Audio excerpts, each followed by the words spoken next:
வணக்கம். நான் உங்கள் அன்பான சயின்டிபிக் வேதிக் அஸ்ட்ராலஜர் அஸ்ட்ரோ அருண்ஜி பேசுகிறேன். நல்லது நினைப்போம், நல்லதே நடக்கும். தொடர்ந்து நம்மளுடைய வீடியோஸ்லாம் பார்த்துட்டு இருப்பீங்க நம்புறேன்.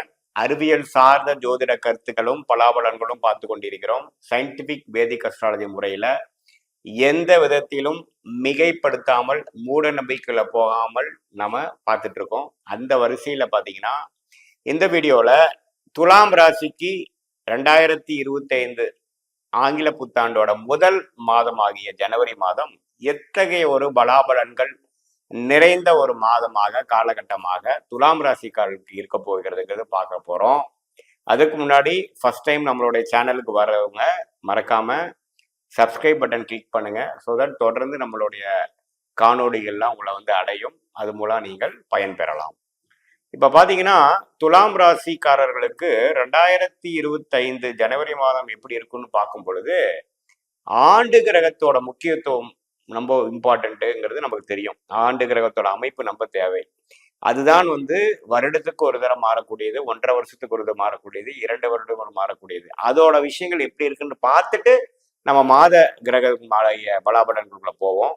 இப்ப பாத்தீங்கன்னா குரு பாத்தீங்கன்னா 8ஆம் இடத்திலேயே அஷ்டமத்துல நீடித்திருக்கிறார். ஜனவரி மாசம் எந்த ஒரு மாற்றம் வரப்போறது இல்லை. கடந்த 2024 ஏப்ரல்ல இருந்து 25 ஏப்ரல் வரைக்குமே அஷ்டமத்தில், அதாவது 8ஆம் இடத்தில் மறைந்த ஒரு பாவமாக 8ஆம் இடம் கருதப்படுகிறது. அந்த அடிப்படையில குரு மறைந்து ஒரு மறைமுகமான சில பலன்களை கொடுக்கிறாரே தவிர ஒரு ஒரு முழுசா குருங்கிற ஒரு மிகப்பெரிய சுப கிரகம் நிதியை, குழந்தைகளை, ஒரு பாசிட்டிவான ஒரு விஷயத்தை குறிக்கக்கூடிய ஒரு குருங்கிற கிரகம் 8ல மறைகிறது ஒரு சின்ன ஒரு கண்டிப்பான ஒரு தாக்கங்கள் தான், ஒரு குறைவு தான். அது நீடித்து 2024 ஜனவரி மாதம் 25 ஜனவரி மாதம் இருக்கிறார். அதுல மாற்றம் இல்லை. ராகு பாத்தீங்கன்னா 5ஆம் இடத்திலும், கேது 11ஆம் இடத்திலும் துலாம் ராசிக்காரர்களுக்கு நீடித்திருக்க போகிறார்.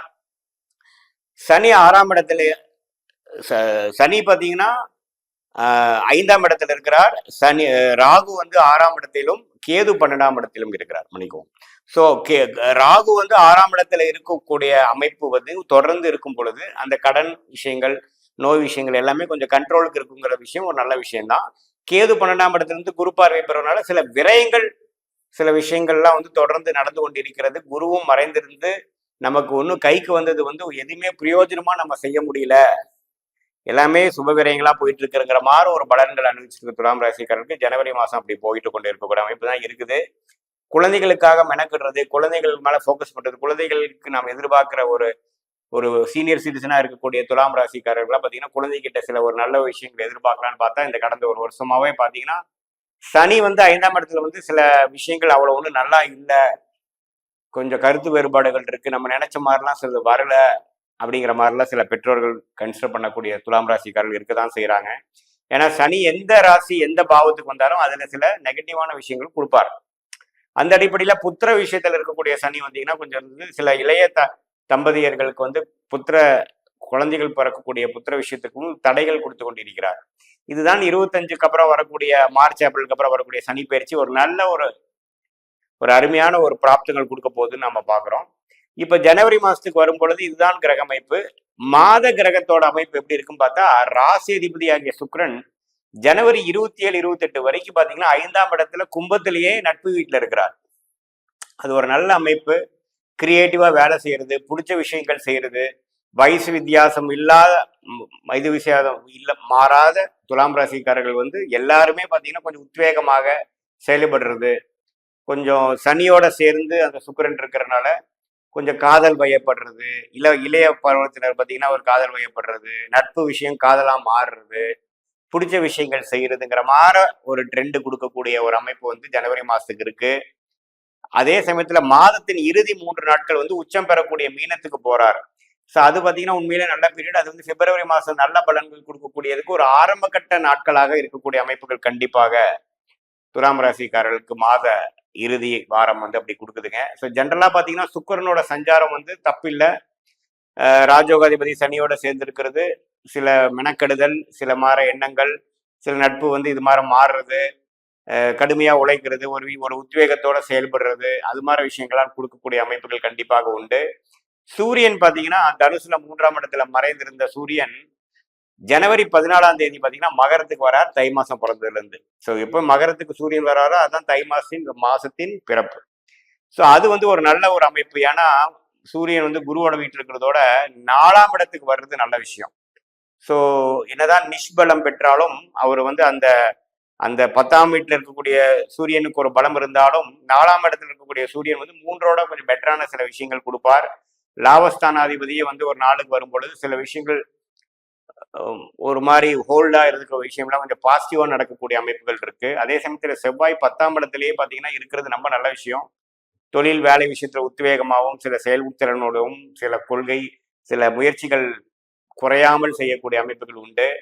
செவ்வாயும் பாத்தீங்கன்னா ஜனவரி 21ஆம் தேதி வக்ர ரீதியாக 9ஆம் இடம் என்று சொல்லப்படுகிற மிதுனத்துக்கு போறார். தந்தையார் விஷயங்கள்ல கொஞ்சம் உடல்நல கோளாறுகள் சில சில ஒரு மாதிரியான சில நெகட்டிவ் விஷயங்கள் வர வாய்ப்பு உண்டு.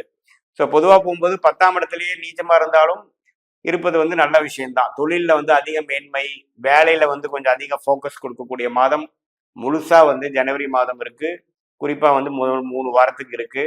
அதே சமயத்துல சூரியன் 4ஆம் இடத்துக்கு வர்றதும் பார்த்தீங்கன்னா சில இதெல்லாம் கொஞ்சம் ஃபாஸ்டா நடக்கிற மாதிரி சில விஷயங்கள் இருக்கு. புதன் வந்து 2ஆம் இடத்துலயே 3 நாளுக்கு குருவின் பார்வையில இருந்து அதுக்கப்புறம் தனுசுக்கு போய் அப்புறம் 25ஆம் தேதியில இருந்து மகரத்துக்கே போறார். ஸோ புதனின் சஞ்சாரம் ரொம்ப நல்லா இருக்கு. குருவின் பார்வை பெறுகிறார். ஸோ நல்லா புத்தி கூர்மையா படிக்கக்கூடிய அமைப்பு. கொஞ்சம் இது வரைக்கும் டல்லா இருந்தவங்களாம் கொஞ்சம் நல்லா கான்சென்ட்ரேட் பண்ணி படிக்கக்கூடிய மாணவர்களுக்கு கொடுக்கக்கூடிய ஒரு ஃபோக்கஸ் கான்சென்ட்ரேஷன் கிடைக்கக்கூடிய அமைப்பு கண்டிப்பா இருக்கு.